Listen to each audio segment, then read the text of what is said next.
Mesdames et messieurs, bonsoir. Merci de choisir Star 21 TV pour vous informer et bienvenue dans ce journal dont voici les titres.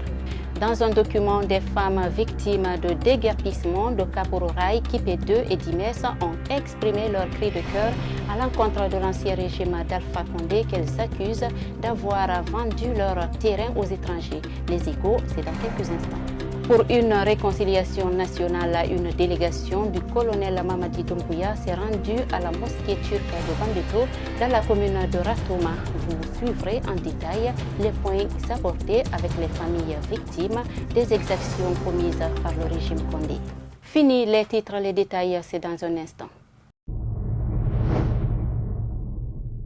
Une fois de plus, bonsoir et bienvenue. Le président de la génération citoyenne interpelle les nouvelles autorités à la révision du fichier électoral et à un toilettage des différents partis politiques du pays pour rendre le clivage politique plus responsable. Il est au micro de Yaye Oumoubari et Ibrahim Khalil Silla. Nous pensons qu'au lieu d'aller vers un recensement intégral qui impacte toute la population, qui coûte très cher, qui prend du temps, qui ne sert à rien pour le moment, nous pouvons aller vers une révision. Et l'exemple que je pourrais donner, c'est qu'aujourd'hui, disons qu'il y a 100 personnes dans le fichier. Parmi ces 100 personnes, il y a des mineurs, il y a des fictifs, il y a des morts, il y a ce que vous voulez. Eh bien, il suffit de demander, à partir de ce nombre de 100, de demander à tout le monde de passer devant les machines. Ça peut se faire en un mois. En vérité, les partis qui représentent quelque chose ne sont pas nombreux. Les partis qui ont un siège ne sont pas nombreux. Les partis qui ont des activités soutenues ne sont pas nombreux.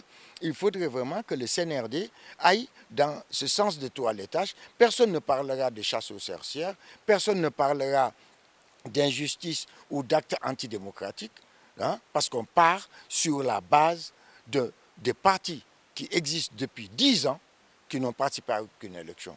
Donc à quoi ça sert d'avoir autant de partis qui n'apportent rien au débat?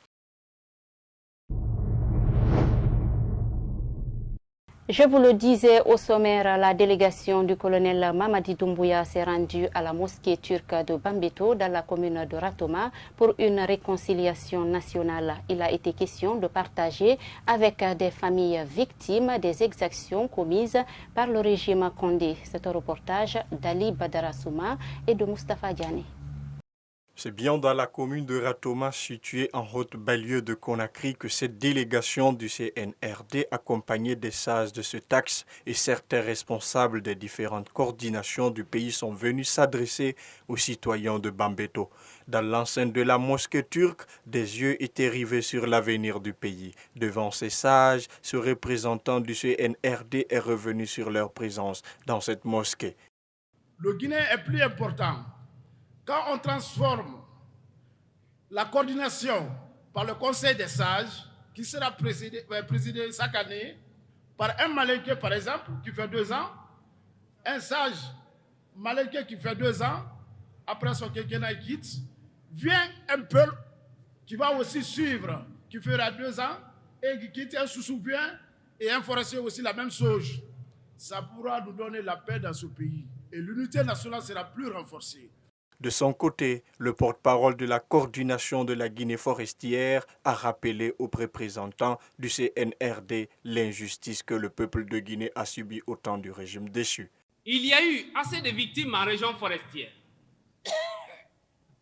Vous avez cité tout de suite le cas de Kalabay. Au-delà de cela, nous avons vu Zogota, nous avons vu Womé, nous avons vu le cas de Koulé, nous avons vu les tueries qui se sont passées en forêt en 2013, lors des élections législatives. Nous avons vu également ce qui s'est passé en 2020. Nous avons trop subi.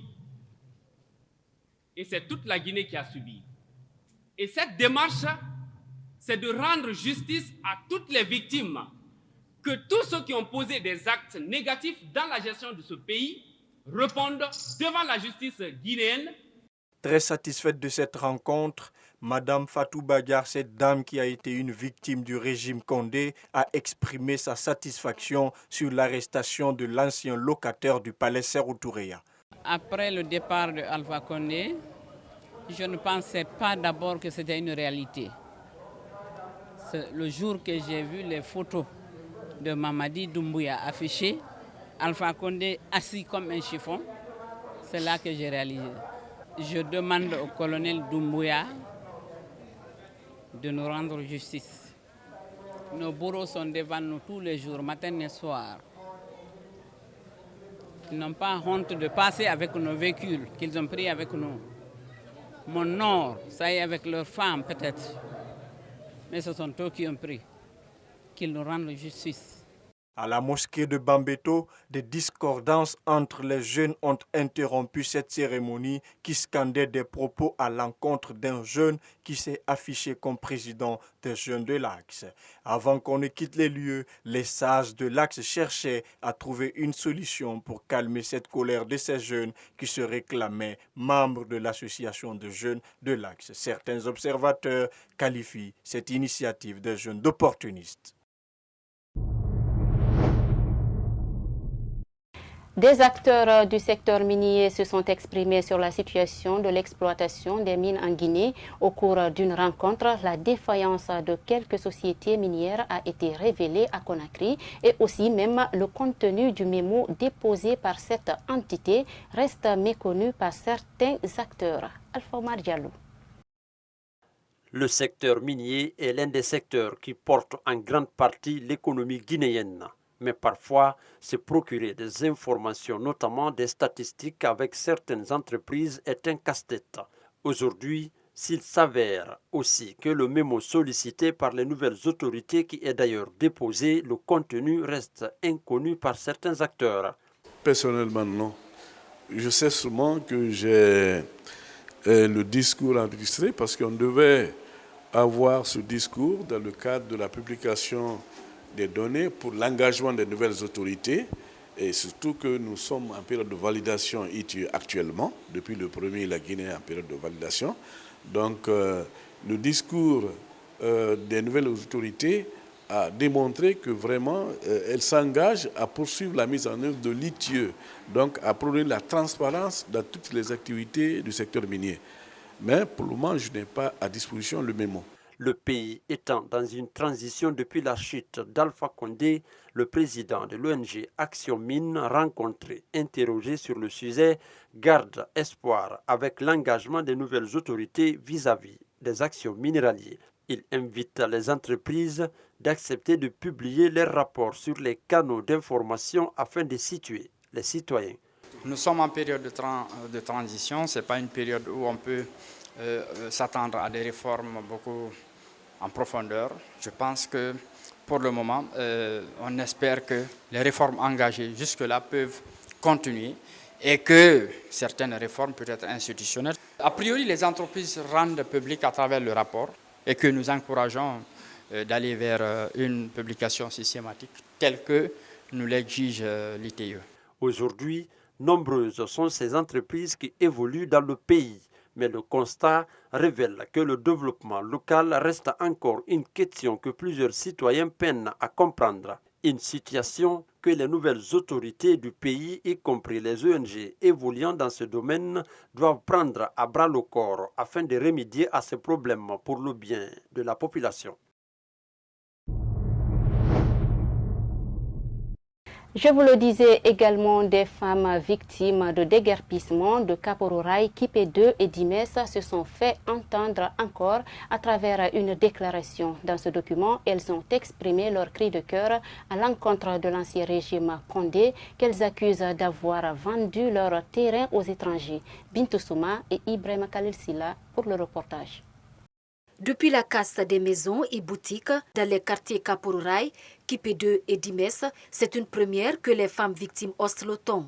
Elles ont organisé ce samedi 23 octobre 2021 une mobilisation pour exprimer leur cri de cœur contre l'ancien régime d'Alpha Condé. Lors de cette rencontre, elles n'ont pas manqué aussi de dénoncer des cas d'injustice de l'ancien gouvernement. Ceux qui, usant de la violence d'État, nous ont dépossédés de nos biens, naviguent toujours dans les hautes sphères de l'administration.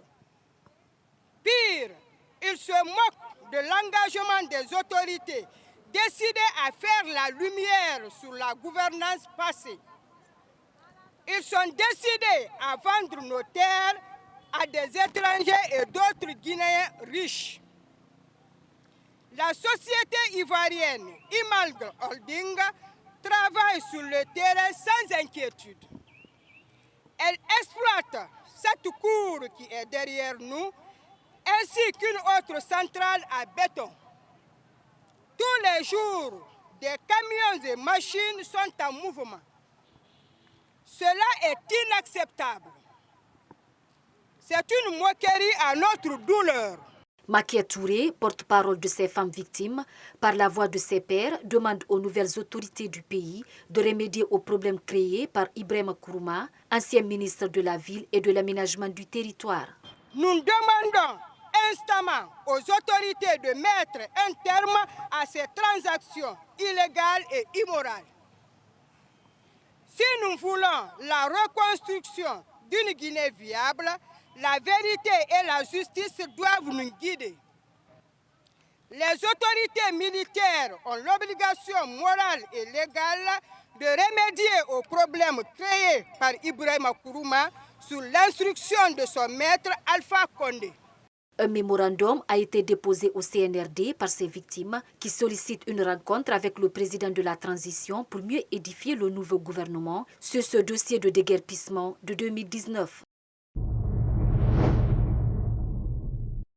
Le rôle des audiences criminelles du tribunal de première instance de l'Abbé a été interrompu de façon inopinée vendredi dans l'après-midi. Cette suspension serait liée à la programmation par le ministère de la Justice d'ateliers de formation de magistrats prévus à Mamou. Ainsi, sur les 16 dossiers programmés, seulement 8 ont pu être examinés et vidés. Le tribunal de première instance de l'Abbé a suspendu vendredi la session des audiences criminelles entamée le mardi dernier. Effectivement, il y avait 16 dossiers inscrits au rôle du tribunal criminel. On a pu débattre que 8 dossiers sur les 16. Figurez-vous, parmi les 16, il y a 5 dossiers des mineurs. Donc les 11 autres sont des dossiers des majeurs. Cette suspension du rôle de la présente session des audiences criminelles du tribunal de première instance de l'Abbé serait liée à un programme de formation de magistrats prévu à Mamou la semaine prochaine. Pratiquement, on n'a pas pu toucher les dossiers des mineurs. Ça devait se faire la semaine prochaine. Et ça coïncidait à un séminaire de formation organisé à Mamou. Donc les juges des enfants sont conviés à ce séminaire de formation. C'est pourquoi les audiences sont renvoyées au 2 novembre. Pour les 8 dossiers déjà examinés, l'avocat envoyé à l'Abbé par l'OGDAS pour défendre les accusés tire un enseignement évident. Nous constatons qu'il y a beaucoup de crimes à l'Abbé. Dans ces crimes, nous voyons aussi la négligence des parents avec lesquels vivaient certaines personnes qui étaient en déficience mentale. Donc nous pensons qu'ils ont négligé leur sort. Au lieu de les placer dans des centres de traitement psychiatrique, on les a laissés comme ça, on les a négligés jusqu'à ce que certains parmi eux sont parvenus à commettre ces crimes. Par contre, la défense estime que le tribunal a eu la main lourde en prononçant des peines allant de 15 à 30 ans de réclusion criminelle. L'avocat de la défense compte alors relever appel contre les différentes décisions prononcées dans 6 dossiers sur les 8 déjà examinés. Sport dans ce journal après le report pour le démarrage du championnat guinéen qui était prévu au début du mois d'octobre dernier. Pour faute de moyens financiers, la Ligue guinéenne de football professionnel a annoncé une nouvelle date pour la rentrée sportive 2021-2022. La première division le 31 octobre et 2 semaines après pour la deuxième division. Ibrahima Diallo nous signe ce commentaire. Reporté à une date ultérieure pour faute de moyens financiers, le championnat de football guinéen va enfin démarrer le 31 octobre 2021. Cette annonce a été faite par le président de la Ligue guinéenne de football professionnel, général Mathurin Bangoura, à l'occasion d'une conférence de presse. 2 semaines après son report, suite à plusieurs tracassions, L'instance chargée d'organiser le championnat guinéen est parvenue à mobiliser des fonds pour enfin lancer les hostilités. Les 14 clubs de la Ligue 1 vont enfin retrouver le rectangle vert le 31 octobre prochain. 2 semaines plus tard, ceux de la 2e division vont emboîter le pas. L'AS Mineur de Sangaredi et l'Unic Club de Kankan sont entre autres les clubs promus à Ligue 2. La Ligue guinéenne de football professionnel entame des tournées à l'intérieur du pays pour superviser les stades devant accueillir cette plus grande compétition interclub guinéen. Cette année, la Coupe nationale sera disputée selon un communiqué rendu public par la Fédération guinéenne de football, contrairement à la saison précédente frappée par la pandémie de Covid-19. Voilà, c'est cet élément de sport qui met fin à cette grande édition d'information. Merci pour votre aimable attention et restez connectés. Les infos continuent à Star 21 TV. Au revoir.